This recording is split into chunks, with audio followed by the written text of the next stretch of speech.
We're ready to get started, and we're not real prepared tonight. No announcement guy got up, so you got me, and looked like Colin was on to lead singing, and he's working, so Colton's working up a couple songs, and Alan's got our devotional. Gary is for sure got Dan's class tonight in 2:12-ish or something, and is that enough time, Colton? Welcome, everybody. We're glad you're here. Number 578. We don't have the screens tonight, so we're going to be in the books. Number 578. Let's all stand for this song. 578. We will glorify the King of Kings. We will glorify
The Apostle Peter was a work in progress.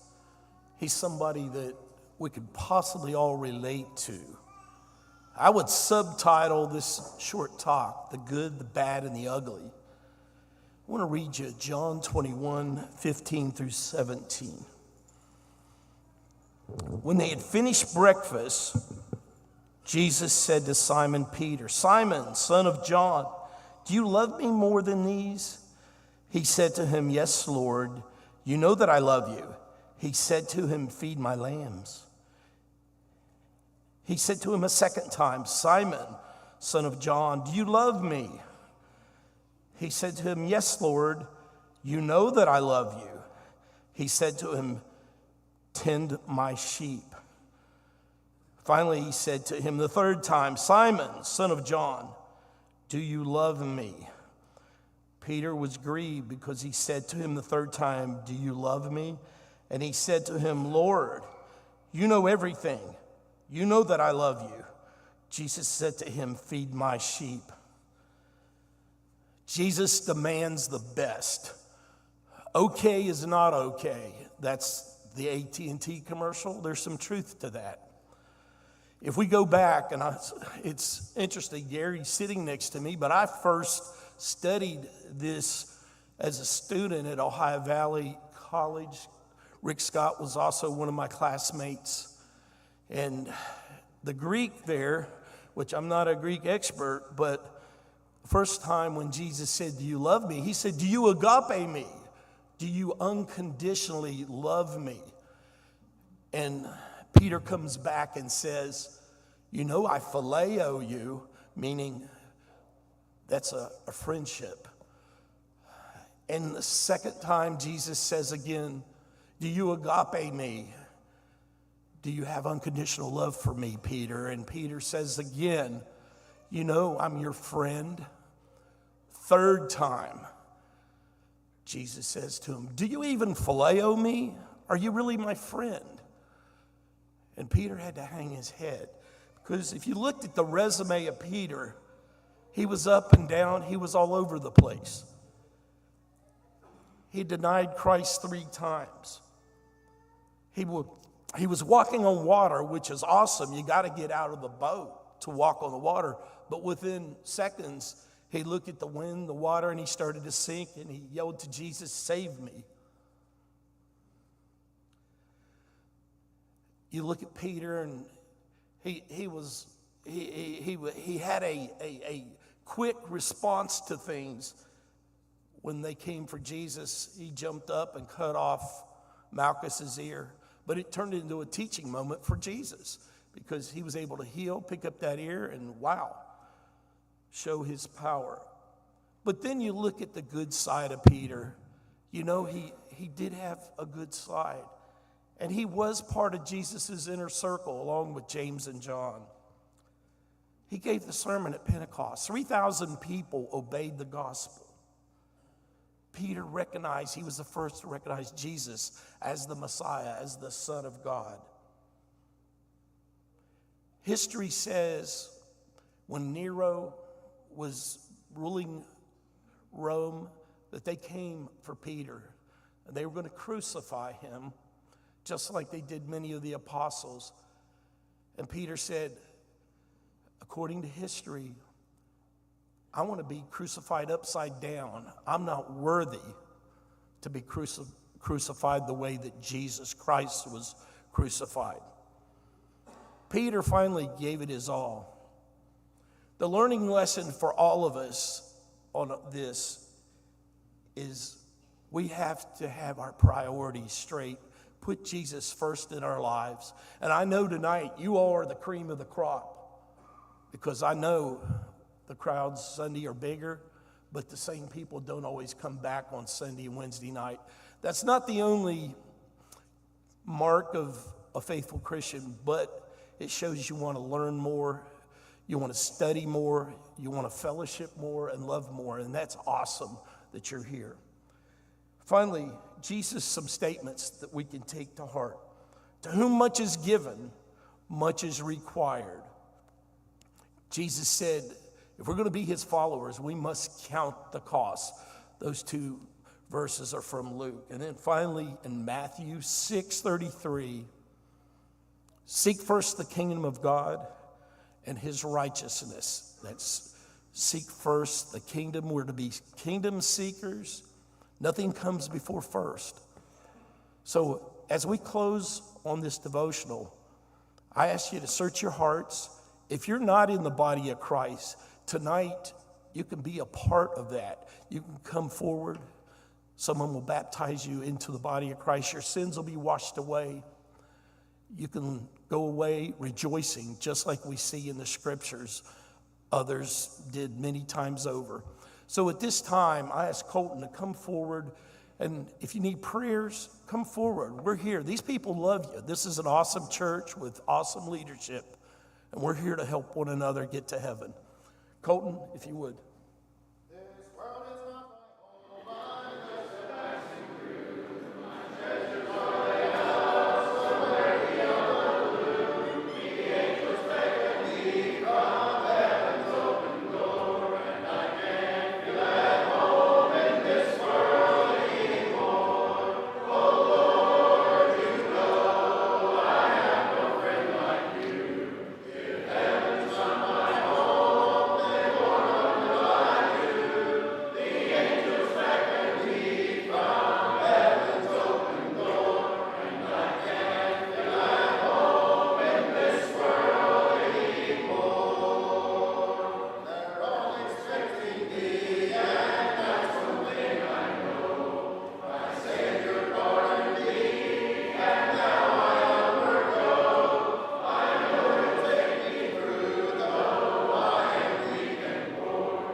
Let's close in prayer.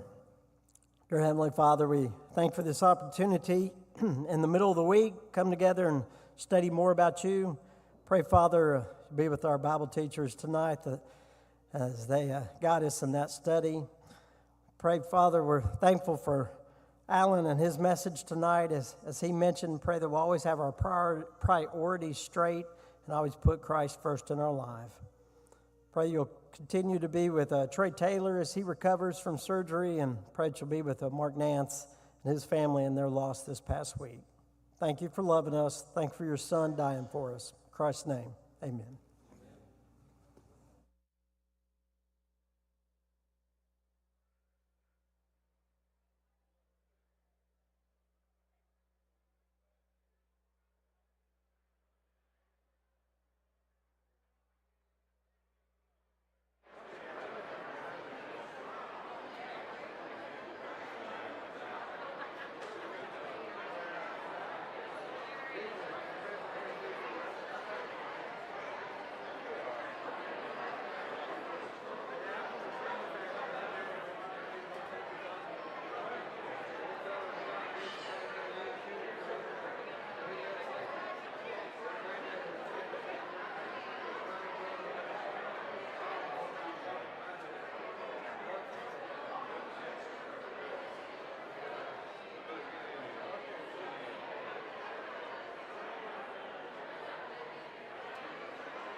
working people. That's what I was trying to think of.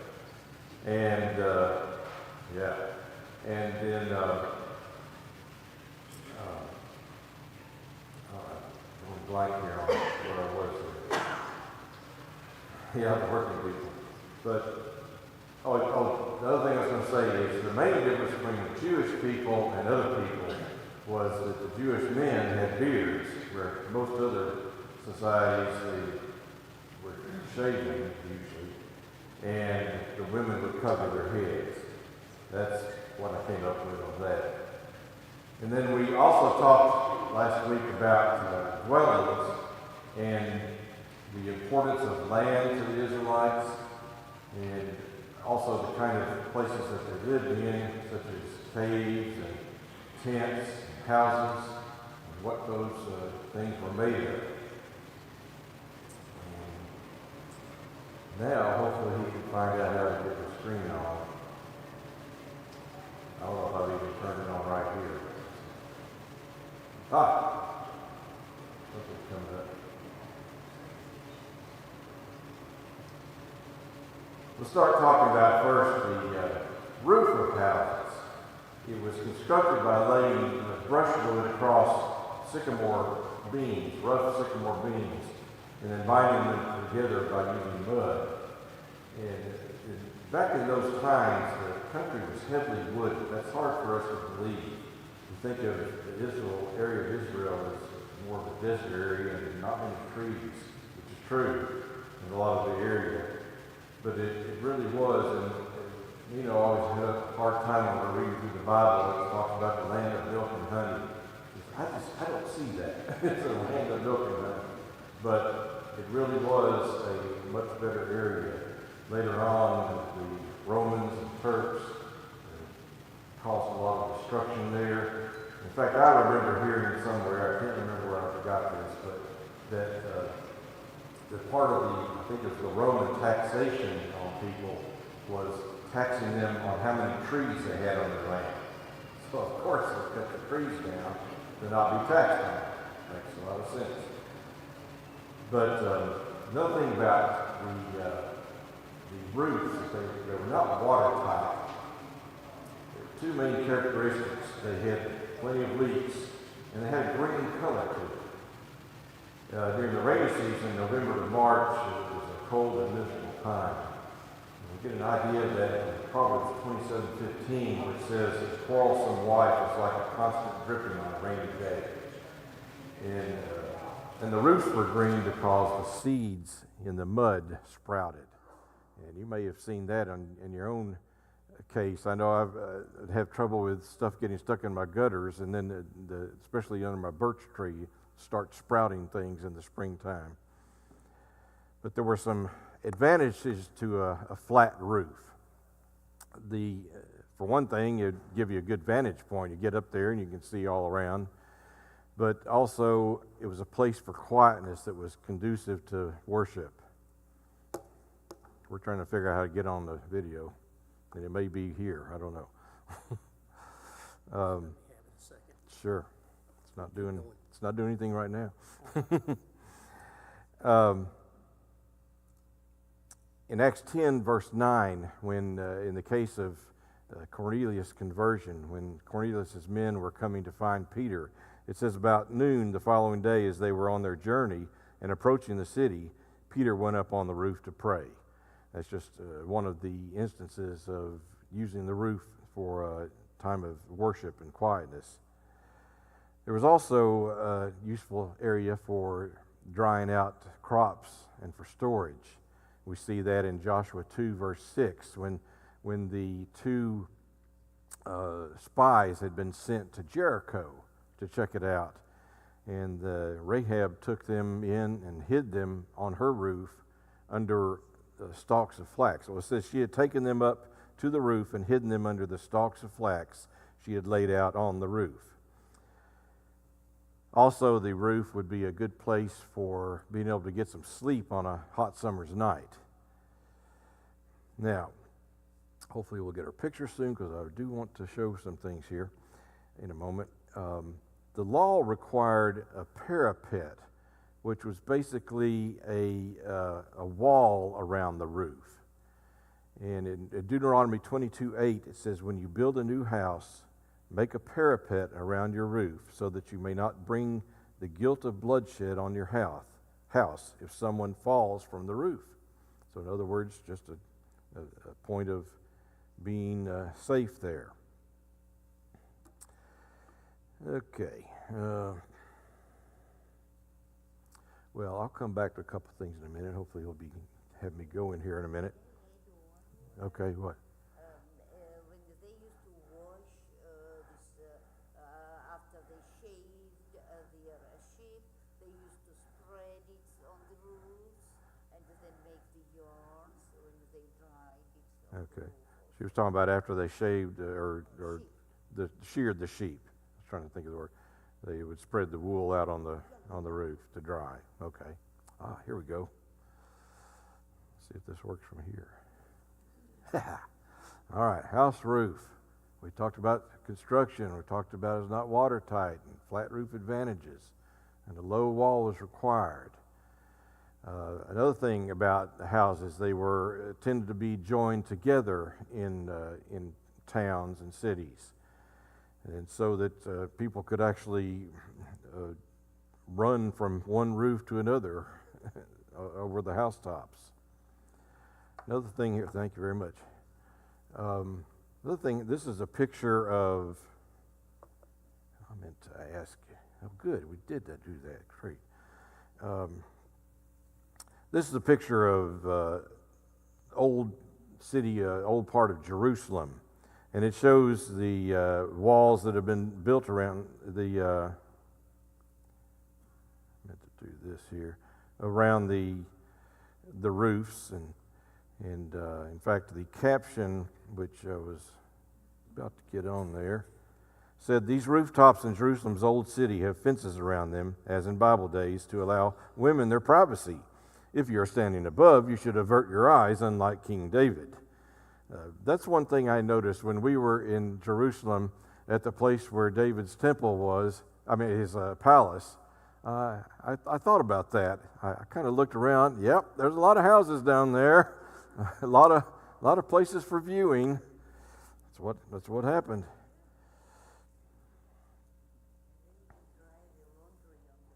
Yeah, they're drying the laundry on the roof. Okay, next, lighting in the houses. The main source of light was the oil lamp, and what we've got here is several. Well, I'll get back to those in a minute. It was originally an open earthenware saucer containing olive oil. And part of the saucer on one side was pinched so that the flaxen wick could come out that side to be the flame. And if you look at that lower left picture, that's actually got 4 places for a wick on there for light. But it's kind of the idea of pinching it where the wick could stay there. But there were problems of spillage with those open things, so they made a way of making it closed and having a hole on the top where you could pour the oil in, and another hole where the wick could come out. And when we were in Nazareth, they sold us these little lamps for $5 a piece. They were raising money for the place. But I have not tried to put oil in this and light it to see if it really works, but I guess it would. But when we did the class last time, John Rochford had brought a lamp for me that I think was a little bit better than this and had it lit for us. I asked him if he could bring it tonight, but he thinks that they had to throw it away because it was leaking, but so doesn't have it anymore. And I was going to mention John. I don't know what kind of torture you're wanting to go through, but this is at least the 3rd time he's been in this class, whether here or at Barry's Chapel. So I can't seem to get rid of him. But I learn something new every time. I do too. When the oil ran low, the flax would smolder, and so they'd have to refill more oil in there, which brings to mind in Matthew 25 the parable of the 10 virgins. We had the 5 wise ones that had more oil and the foolish ones that did not have more to put in their lamps.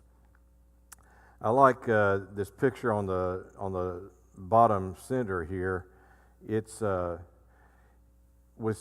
took that at the Museum of the Bible in Washington, D.C., and Tim Mike had tipped me off on that before we took our last trip there. I'm so glad we got to see that. Whenever you go back to Washington, D.C., you've got to go to the Museum of the Bible if you haven't been there. It was very good, and hopefully I'll have more opportunities to use pictures from that in these lessons. The light in the dark peasant home was a necessity. And to sleep without a light was a sign of utter poverty. And that's something I didn't realize. They would keep the light going through the night that indicated to everybody outside that there were sleepers present. And for anybody to be put outside into the darkness was a disaster. Of course, we are aware of how dark, or maybe we're not really aware of it, but we know of how dark the ancient world was. They had no street lights and light pollution that we talk about. When you went outside, it was dark. And very few of us have experienced that kind of darkness. You have to really go a long ways out from the city. I tried to experience it when we were in Utah last summer at one of the national parks there. They had a place where this is where you need to go to. It's really dark. You can see a lot of stars. So I went out there at 3 a.m. She stayed in bed. but I just to try to find out what that was like. And it's amazing how scary that would have been to not be able to have any light.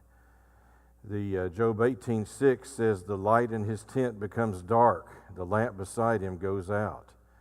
For God to light one's lamp was a supreme blessing. Psalm 18:28 says, "You, O Lord, keep my lamp burning. My God turns my darkness into light." Isaiah 42:3, a bruised reed he will not break, and a smoldering wick he will not snuff out. This is a messianic prophecy that paints a comforting picture of God's care for wayward followers. One last thing in these photos here. Notice in this picture to the right, it's supposed to be inside a small house. For one thing, you'll notice that on the area near the door, that's the floor level with the outside. Maybe even drop down a little bit. But then if you come back to the back half of the house, it's the platform. It's raised up a bit. That's where the family would eat their meals and do certain types of work through the day that we'll talk about here in a little bit, where they would sleep at night. They would all be on their group together, no matter how many were in the family, grouped together sleeping.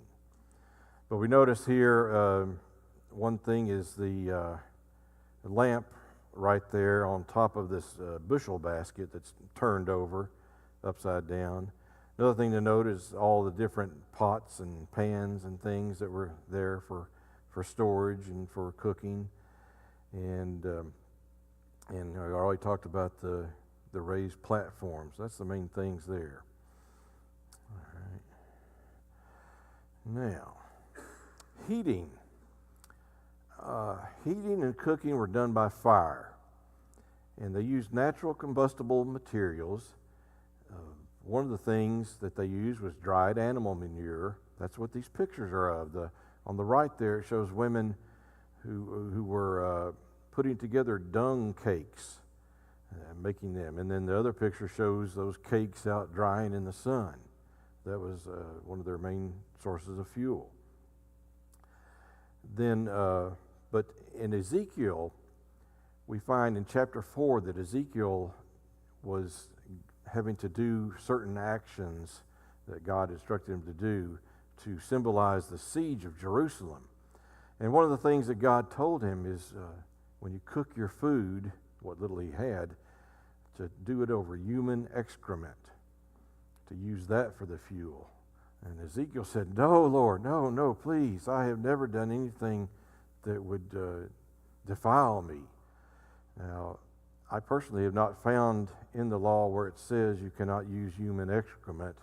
Maybe somebody else can find that for me.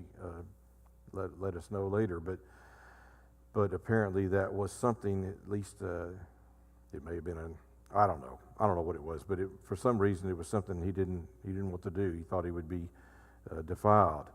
And he says, and then God says, very well, I will let you bake your bread over cow manure instead of human excrement. So there is an example of using the cow manure or dung for the fire. We also see they use sticks and dried grass. If you reading in Matthew 6, where he talks about the lilies of the field being dressed finer than Solomon, he says, if that is how God clothes the grass of the field, which is here today and tomorrow is thrown into the fire, will he not much more clothe you, O you of little faith? They also use thorn bushes for fuel. And charcoal. And this is something Dan brought up a couple of weeks ago in his sermon one Sunday night. This has always been one that's been of great interest to me. In John chapter 18, during the instance when Peter denied Christ 3 times, it says, now the servants and officers had made a charcoal fire because it was cold, and they were standing and warming themselves. Peter also was with them, standing and warming himself. Then in John 21, just a few days later, or maybe a couple of weeks, we don't know exactly when it was, when Jesus was on the shore of Galilee and the men came in from fishing and realized it was him, when they came to the shore, he had started a fire and was cooking some fish and some breakfast for them. It says, when they got out on land, they saw a charcoal fire in place with fish laid out on it and bread. And the word here for charcoal means a heap of burning coals. And we all know charcoal has a particularly strong, recognizable smell, and odors can be powerful reminders of memories. When I smell a charcoal fire, I have good memories of childhood, of Saturday evenings, of my dad cooking the hamburgers, or going out and on a recreational type thing and grilling out or whatever. Well, for Peter, it's probably not such a good memory. When probably stirred up his conscience pretty hard when he smelled that fire, and at the same time, just as Alan was telling us, asked Peter those questions. That fire was still going, I'm sure, to remind him of his denials. Well, back to the fires. In most cases, there was no chimney in the house, so the smoke blackened the roof and choked the persons inside while it was trying to find its way out of this little house, this little room they were living in. And one more thing about fire is there was one thing called the white broom plant that, and here's a picture of it, which they said that the embers would stay hot for a long time, and even the seemingly cold ashes could easily be fanned into a blaze. So it was one of their most important fuels, and maybe still is over there. And next, we'll talk about water. The water had to be collected from the local well. It was a big chore, so everybody would dream of having their own cistern, which was basically a hole cut out of the rock and waterproofed with plaster. In 2 Kings 18:31, the Assyrians were threatening Jerusalem. And this was the time when one of the men was down there talking to the people who were standing up on the wall, calling out to them and saying, here he said, do not listen to Hezekiah. This is what the king of Assyria says. Make peace with me and come out to me. Then every one of you will eat from his own vine and fig tree and drink water from his own cistern. So Sennacherib, the king of the Assyrians, knew that this status symbol would be very tempting to the Israelites, especially if they were under siege conditions. Now, when the cistern was dry at the end of the summer, it made a good hiding place.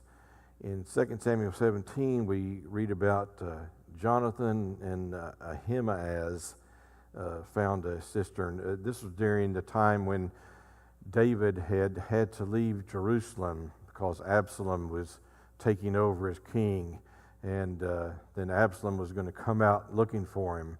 And Jonathan and Ahimaaz were staying at En Rogel. A servant girl was to go and inform them, and they were to go and tell King David, for they could not risk being seen entering the city. But a young man saw them and told Absalom. So the two of them left quickly and went to the house of a man in Bahurim. He had a well in his courtyard, and they climbed down into it. His wife took a covering and spread it out over the opening of the well and gathered grain over it. No one knew anything about it. When they came searching for them, they didn't find them. So they were hidden very well. The cistern also made a good prison. When Joseph's brothers took his coat away from him, and they threw him into a cistern. And then they said, when these Midianites or Ishmaelites came by, they decided to pull him out of there and sell him to them. And that's how he ended up in Egypt. Jeremiah, in chapter 38, was put in a cistern as a prison. But and this one, it didn't actually have water in it, but it still had mud in it. He started sinking into the mud. And they decided, actually I think they told the king about it, and he said, get him out of there. I'm not going to let him starve to death down there. There's a picture here I have now is of a cistern in Herodium. Herodium is a kind of a fortress palace that Herod the Great built. It's south of Jerusalem. And there were 3 different cisterns in there. This one's a little bit nicer than just a hole in the ground. It's plastered. But it was used for keeping water in there. And they said that you could see, I don't know that you can really see it on these pictures here, but you could see markings on the wall of the levels of the water left from ancient times. There were no means of sanitation in simple peasant homes. The advanced drainage and sewerage systems did operate in later cities such as Caesarea and on the temple site in Jerusalem. But health laws had been set down in the law of Moses. One example is Deuteronomy 23. He says, designate a place outside of camp where you can go to relieve yourself. As part of your equipment, have something to dig with. And when you relieve yourself, dig a hole and cover up your excrement. This is just part of the many things that were in the law of Moses that were so different from any other civilization around them. I've read books about things that they were doing in Egypt that the physicians were doing. They're just unbelievable. It sounds horrible to us, and it was horrible. Things that they were doing supposedly to heal people. But all of the things that were in the law of Moses made perfect sense and were very beneficial for them. Supplementary laws were built up in Judaism that maintained basic health. For example, they said that no stables could be built under human dwellings. What's that? No stables, like no horse stables could be built under human dwellings. I don't know why, but that was one of the, I think that was one of the added on things that's probably not found in the law of Moses. Homes for the wealthy. The basic difference between a home for the wealthy and the poor was a courtyard. Now, a courtyard could be as simple as, even if you just had a little 10 by 10 foot house that we talked about for the poor, if they could manage to build on a yard, a wall enclosed yard onto that house of about the same size, it would make a dramatic difference in their lives.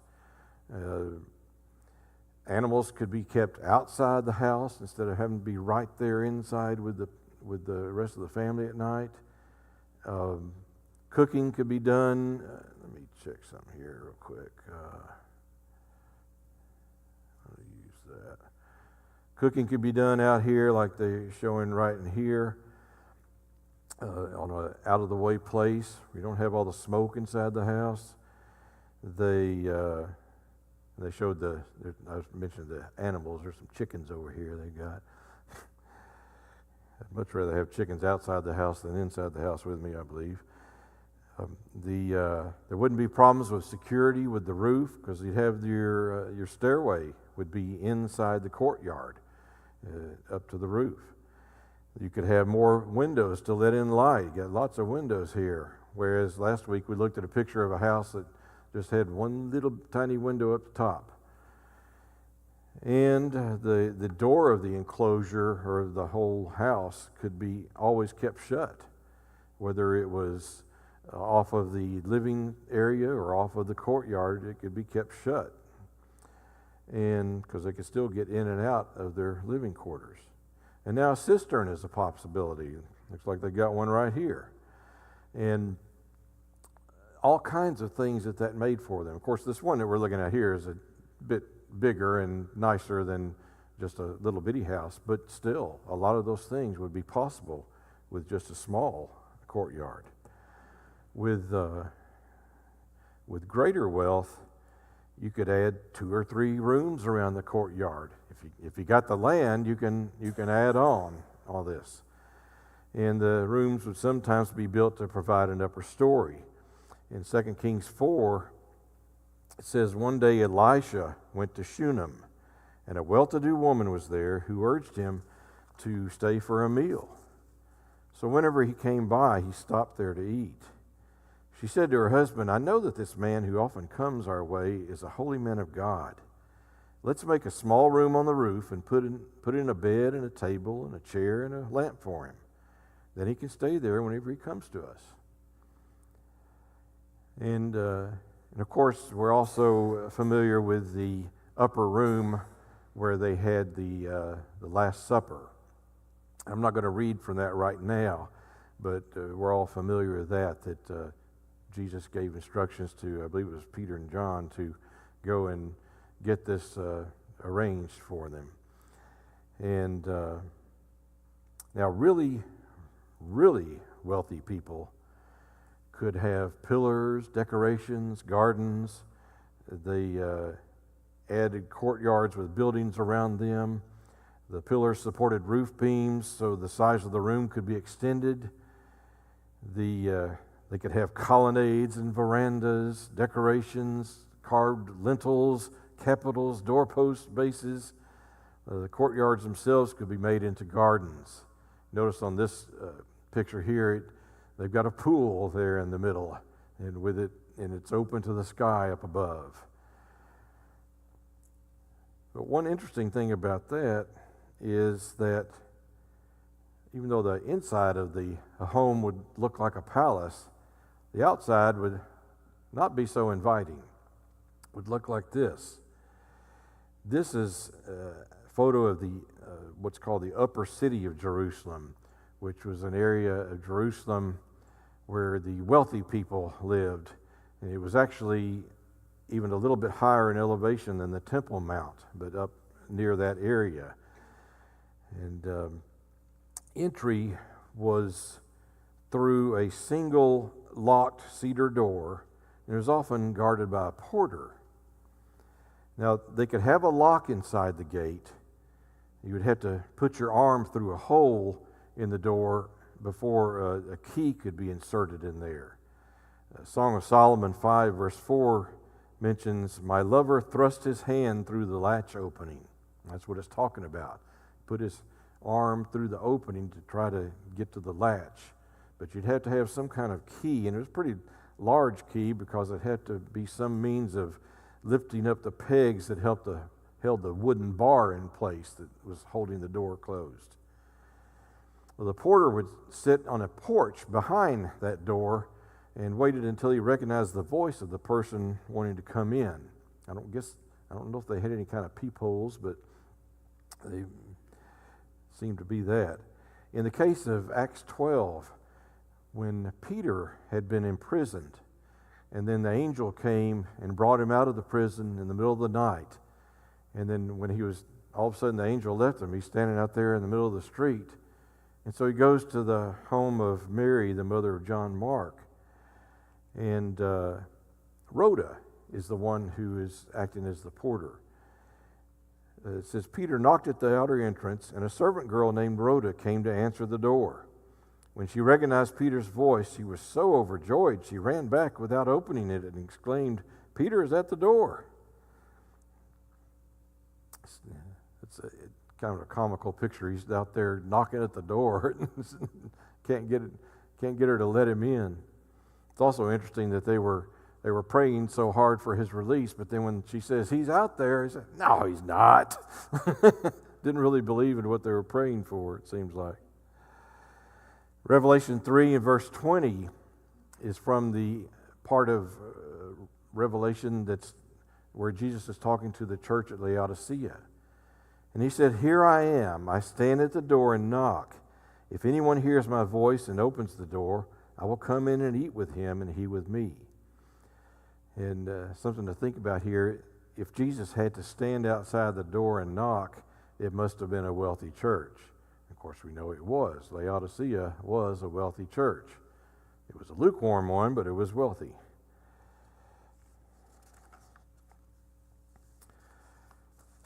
Another thing is looking just for a moment at furniture. I don't know how much of that we actually have. This was a Roman sofa. Doesn't look real comfortable. Hopefully they had some cushions they could put on that. But the less wealthy people managed to have a bed, table, maybe some chairs. The more wealthy had proper beds piled high with cushions. The dining table was found in homes of the wealthy, as well as stools and back chairs. Lighting was provided by large candelabra.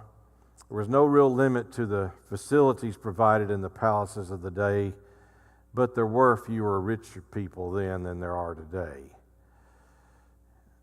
Now, one final word about the lands and dwellings. It relates to land ownership. As part of the laws of property, well, first we'll read this, Matthew 13:44. The kingdom of heaven is like treasure hidden in a field. When a man found it, he hid it again, and then in his joy went and sold all he had and bought that field. So, like I was going to say, as part of the laws of property, everything buried on land belonged to the person who purchased it. And it was quite common to bury the family treasure in one's land in time of war or exile, which led to the common practice of digging for treasure. Because sometimes the owner didn't return after a war, or no one remembered the hiding place. They might have hidden something and then forgot where they hid it. And so there was treasure out there to find. Okay, this picture here is was taken from Megiddo, looking at Mount Tabor in the distance over the Jezreel Valley. Any questions or comments about, whoa, that's 7:53 already, about what we've been talking about here, about the dwellings? Yes?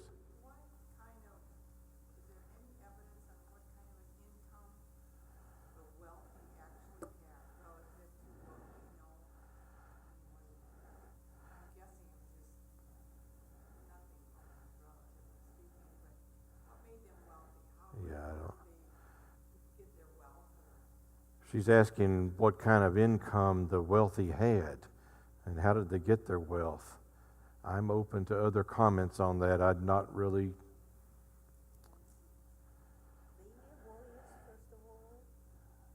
They were. Sheep, they had cows, and this is everything. They were. This is what would make their wealth. Well, okay. She's saying wealth could come from being warriors and having sheep and cows. I don't. I mean, they used to take some after the war, like the plunder. Oh, take plunder after war. And they had cows, and they had sheep. Mm-hmm. They used to hire people to take care of these sheep. Because that does make me think of Abraham. He was supposed to be a very wealthy man and had lots of herds and people. I don't know. Of course, some of them may have been tax collectors. We always hear about they were wealthy. I'm not aware of that. So the cisterns, did they like dig the cistern and then fill it with water, or did they go down to where there was a water table? No, I think the cistern, she's asking how they did that. Did they just dig it and fill it with water, or go down to the water table? Going down to the water table, I guess, would be more like a well. A cistern, as I understand it, was more just a place to pour water into and to store it there. And it did mention sealing it with plaster to try to keep it from leaking out. And could be some types of soil that would hold it, but Over in Israel, we saw many cisterns that the Romans had in their big buildings, palaces that they, and then way up high in the hill. And they would just find out where the water runs when it rains, and then they would channel the water to a man-made cistern. They clear it out of the rock. yeah. Like a siphon system? Gravity. The- Starts on the hill. That's a trend. That's why they built all the aqueducts into the cities. Yeah, he was talking about in Israel, we saw cisterns there, and where the Romans would build places to catch the water and guide it to the cisterns, whether it was with aqueducts or whatever. Mm-hmm. Yeah. And a lot of people still do that kind of thing today. You just even have big barrels at home. I've been tempted to do this when, on the rare occasion when it rains in the summer, to capture that rain in something and use it for watering. I know there are people who do that. I've just been too lazy to follow up on that thought. Tonight's the night. Tonight's the night, yeah. I don't know if I got time to get ready for it.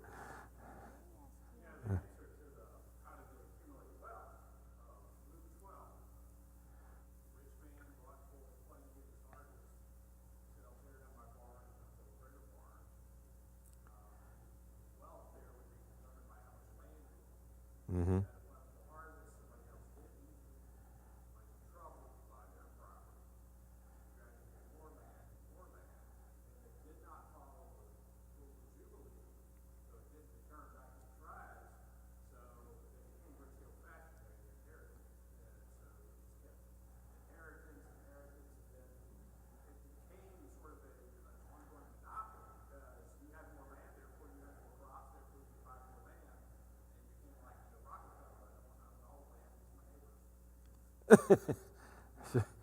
Yeah, he was talking about Luke 12, the man who became wealthy, and that's still true to a lot in a lot of ways. That you be wealthy by how much land you can accumulate. You mentioned that they didn't keep the year of Jubilee by returning that land every 50 years. I'm not sure how long they ever kept the year of Jubilee. It's not even hardly mentioned again after it was told what to do. Still got a couple minutes left. I figured somebody was an olive oil grower, Olive trees and olive oil. everybody would need that. Mm-hmm. It's not like they'd probably ship it in from No. Yeah. Yeah. That's probably very true. There were ways to make money, but I don't know how many people. Is probably, as it often is, the very, very wealthy are going to be very few people. Anything else? We got a minute left. This is a good place to stop. Let me ask you a question. Actually, it's not a question, but it's the idea which crossed my mind. When you were talking about the door, they should recognize your voice because it was locked from inside, and it was interesting because nowadays we identify each other by appearance. We have our pictures in our IDs, right? But back then, this most important thing to identify a person was his voice. And Jesus says, my flock hears my voice. Mm-hmm. Yeah. So, and it made me think there should be the connection, because your voice was the sign of your identification. When even enemies, when they came to this last night to find Jesus, they couldn't identify him. They didn't know. So Judah had to go to him and kiss him to Yeah. be identified. Okay. All right. Well, thank you all for being here. It's 8 o'clock. We'll see you next week.